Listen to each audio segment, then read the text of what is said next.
Top story this week, it's 2015. Hopefully this year will contain some happier news than last year. It's not like it can get any worse. Hold on a second, what the f*** is happening in Paris?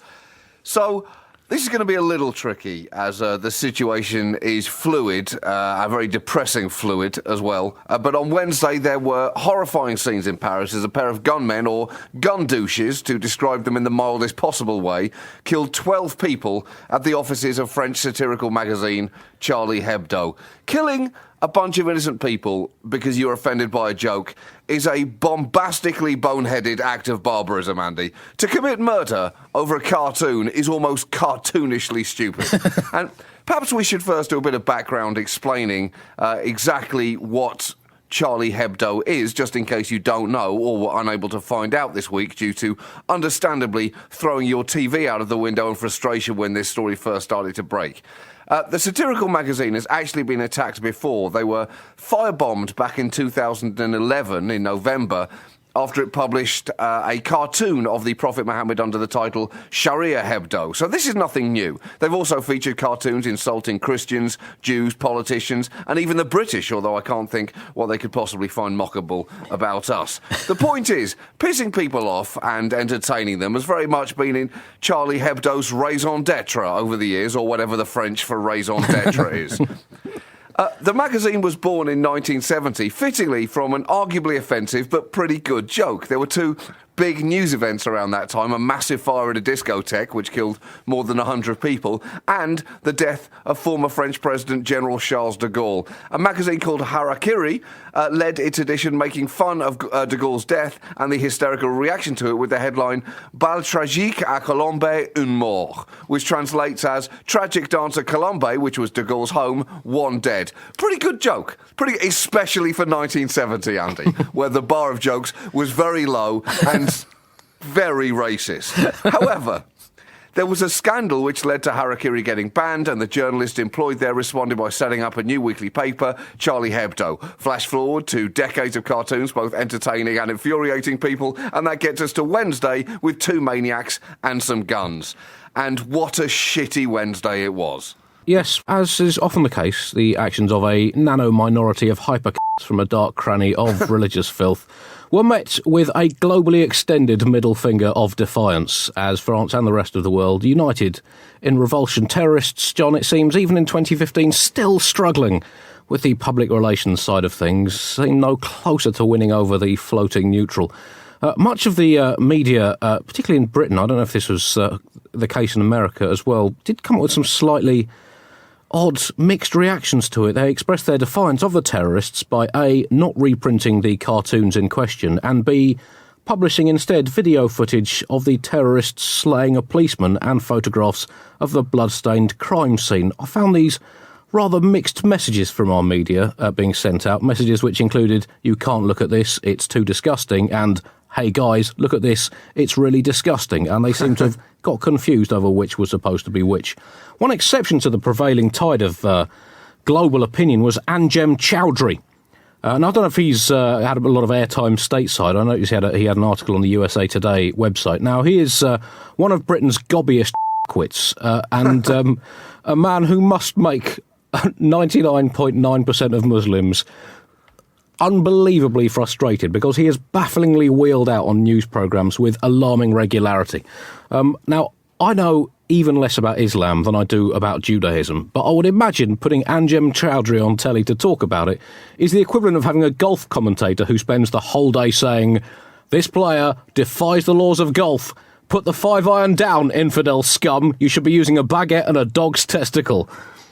He would speak for, at best, a very small minority of golf fans. One of the biggest questions that people have tried to wrap their arms around is why? Why would people do this? Why would they kill innocent people over a cartoon? To which the answer is, because they're arseholes. And that's basically it. It's easy to overcomplicate a response to that question, and in doing so, people will then add their own beliefs or prejudices to the motivations. But if you really boil it down, the answer, they're arseholes, really gets to the nub of the question that you're trying to ask. Because it's a fair rule to say, if you kill someone for making a joke, you are an arsehole.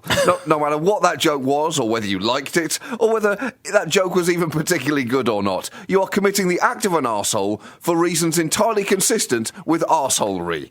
And that is not to say that you can't be offended by things. I'm sure many of the things that Charlie Hebdo published offended a lot of people. It's okay to be offended by things. In fact, it's absolutely inevitable you'll be offended by things in this world. It's impossible not to be. This is an offensive planet. Feelings get hurt. That's the inherent design flaw with feelings. They make you feel things. What you can't do is kill people just because you're offended by something. That makes you a sociopath.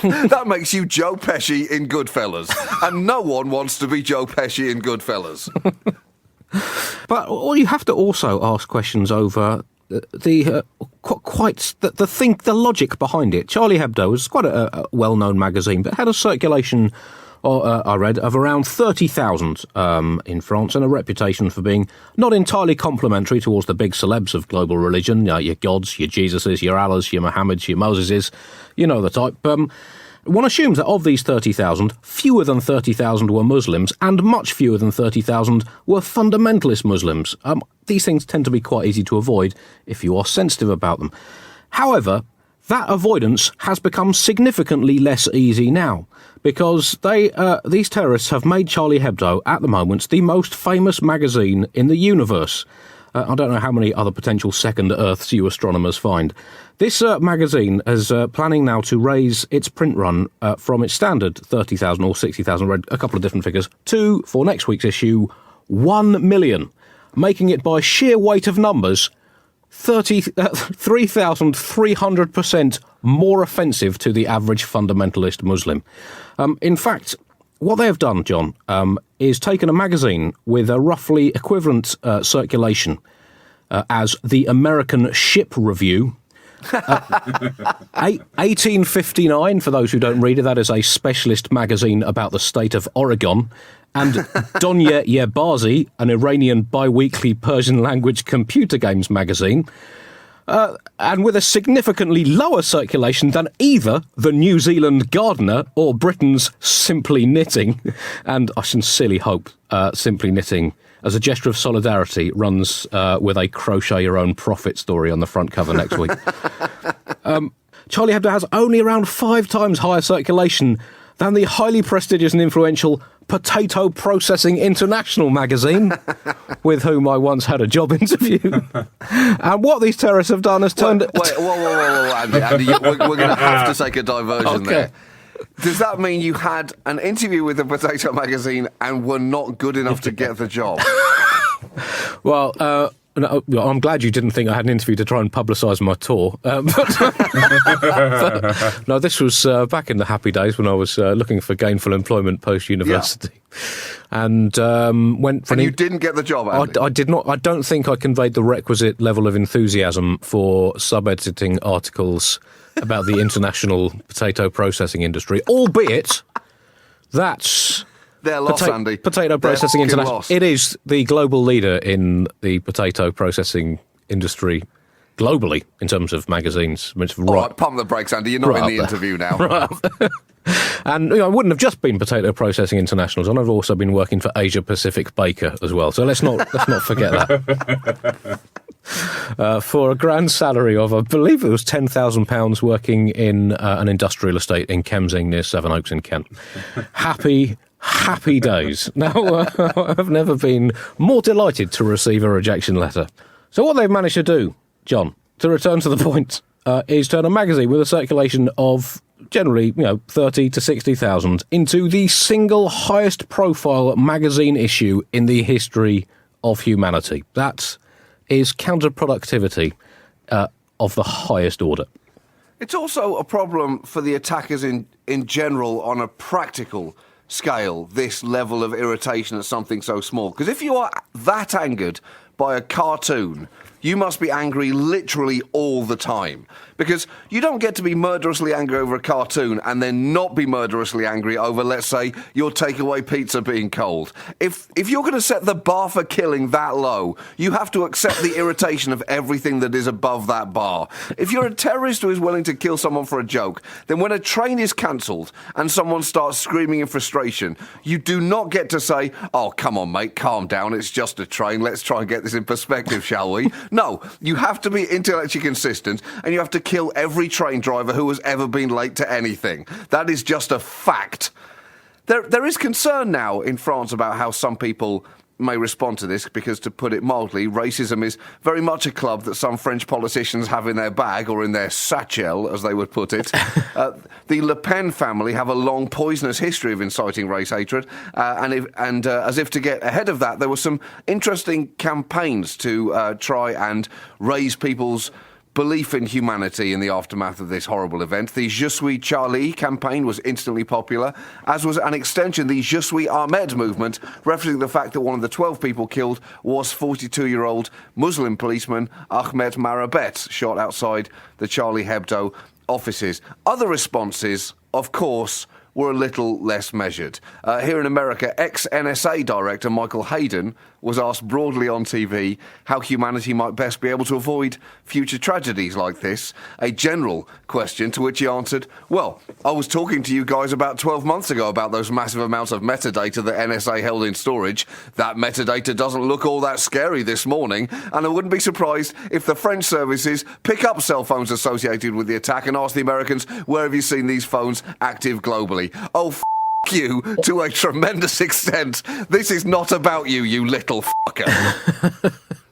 In another media low point, on CNN, Don Lemon was interviewing Arsalan Ifiktar, who is a prominent Muslim human rights lawyer here and senior editor at Islamic Monthly.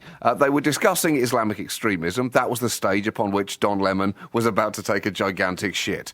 Because he then said, Don Lemon, to his guest, in August, 16% of French citizens support ISIS. Would you describe those who support ISIS as Islamic extremists?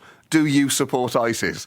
To which his guest understandably responded, wait, did you just ask me if I supported ISIS? And that's a fair response, Andy, from a Muslim human rights lawyer. Because if you're wondering whether your guest, let me reiterate, Muslim human rights lawyer, supports ISIS, the answer to that question should probably lie in how you introduced him. Many publications have expressed their solidarity by reprinting many of the Charlie Hebdo cartoons. Now, obviously, we're an audio publication, so we can't reprint those cartoons. But what we can do is issue our own audio cartoon in response to the attacks. A man with a beard, who may or may not be a prophet, wearing a "Not in My Name" T-shirt with an angry look on his face. Take that, terrorists! Take that!